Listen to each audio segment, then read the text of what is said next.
We got Halloween coming up later tonight, so let's do something special. Also, I'm borrowing Femwolf's room momentarily, because I still don't have one for some reason.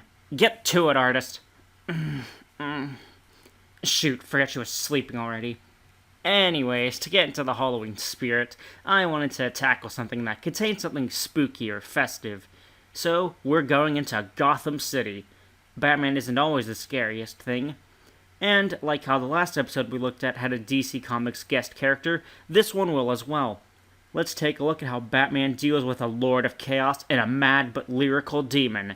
This is The Demon Within.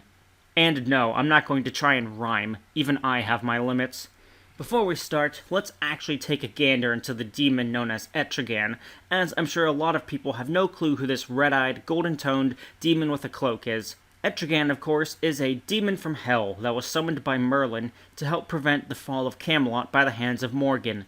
But when Camelot's fall was inevitable, he was sent into the body of one Jason Blood, who becomes immortal as a result, but sees this as a penance or curse. As the years would go by, Jason Blood would become a prominent demonologist in Gotham City, and sometimes be called upon by the Justice League or other DC heroes, usually to deal with magical problems.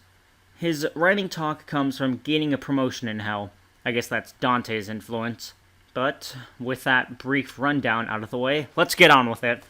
It starts at an auction event with Bruce Wayne and Tim Drake coming across another kid with weird devil horns and a cat. I'm sure he's not important or anything. The first item for auction is a branding iron owned by Morgan Le Fay, with the strange kid bidding $100,000 right out the gate. Oh, and his name is Clarion, as the auctioneer recognizes him almost instantaneously, so he must be a regular. But another man by the surname of Blood, bet he's not important either, gets into a little auction war with Clarion. However, Bruce interjects with $1 million, to the surprise of both Blood and Clarion. And heck, I'd be surprised too, given the bidding war was only increasing incrementally by 10,000 each time. Bruce says that the brand he bought was for an old friend, with Clarion approaching, trying to be intimidating, only for Blood to interject.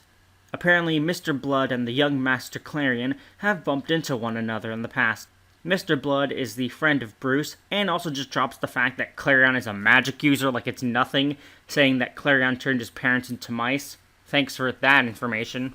While at Blood's home or place of work, Tim finds a bust of Etrigan, or Merlin's demon, and we get the backstory of Etrigan, while Clarion's cat is seen breaking in and stealing the little iron before being noticed as it bumps a small glass. Bruce tries to stop it, so it transforms into knockoff Cheetah, so Blood becomes Etrigan. And yeah, this man is Jason Blood. No point in hiding it now. I'm surprised how fast they're establishing Jason Blood, Etrigan, and Clarion.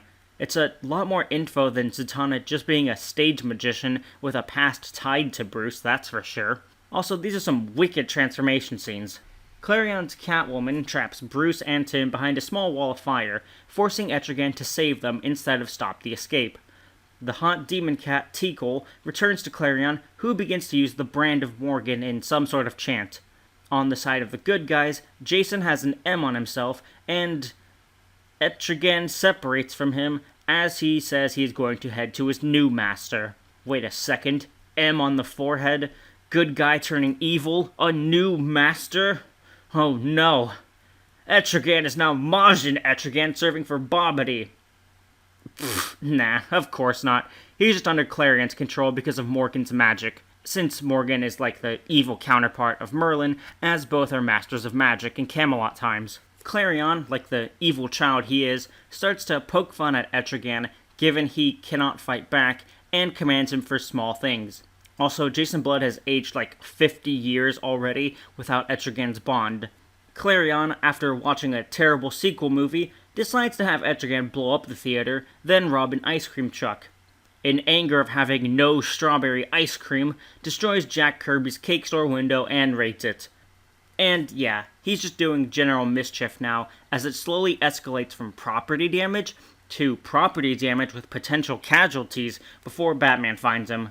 However, before Batman can even touch him, Clarion summons spikes out of its clothes. What the hell? Meanwhile, Jason Blood and his magical ball act as a counterforce to protect Batman from Clarion's witch magic. though nothing is as good as watching Batman's branchy arm slap Clarion straight across the face. To retaliate, Etrigan uses eye beams against Batman and a bunch of mirages of him, while Batman attempts to escape from his demonic foe. After watching Etrigan fail to catch Batman, he changes up tactics and commands the demon to kill Jason Blood instead. So, Jason has Tim put up some countermeasures like making a circle of blue powder, which creates a barrier. Oh, so this is why circles are powerful against sea bears. Etrigan's fists are no match for the magical barrier. That is, until Jason starts to die because of old age, but Batman thankfully charges Clarion for the branding iron, and Clarion gets reduced to childish tactics of trying to jump up to get it back, instead of using his demon magic. Even if it's funny, it's still kind of weird he doesn't try his magic first. But we're almost out of time with the episode, so Batman has to save the day as he successfully re-merges the two back together. Tikal and Batman have a quick second encounter, and Clarion decides that now is the best time to use magic to try and kill Batman, but Etrigan and Robin come to the save.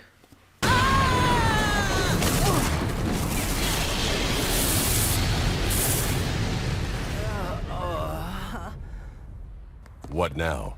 Mother's grief, father's shame, soon he goes to whence he came. What's that mean? I'm sending him to his room. Okay, that was a good line. And hell, he even puts him in the quiet corner. And, well, that's the end. I can say one thing. This episode handled Jason and Etrigan much better than when Zatanna had her guest appearance because, they were actually helpful. The fights were pretty entertaining as well, and it was nice to see Batman on the back foot a lot. The plot itself is basic but fun.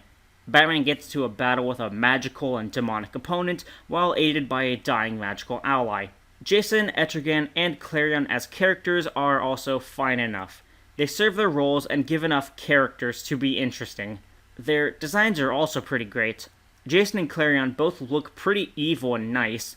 Although I've had a lot of exposure to Clarion through Young Justice, I don't mind how he looks in this episode.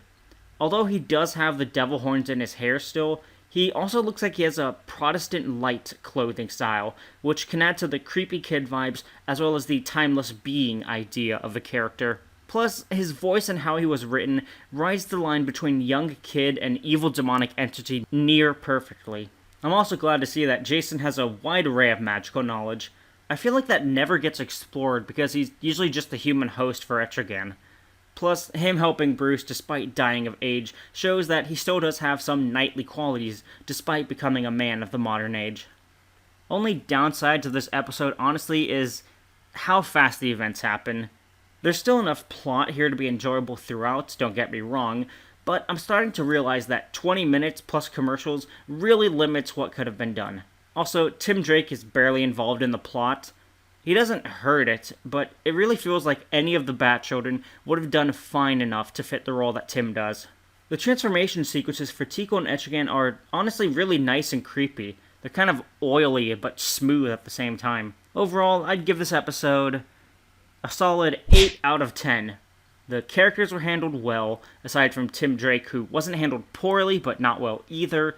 The plot was basic yet engaging, the action was fun, the voices were fitting, their designs were pretty great, and the guest characters were weaved into the plot really well. And with that... Huh? Hey, get the heck out of my room! See you later, bye-bye!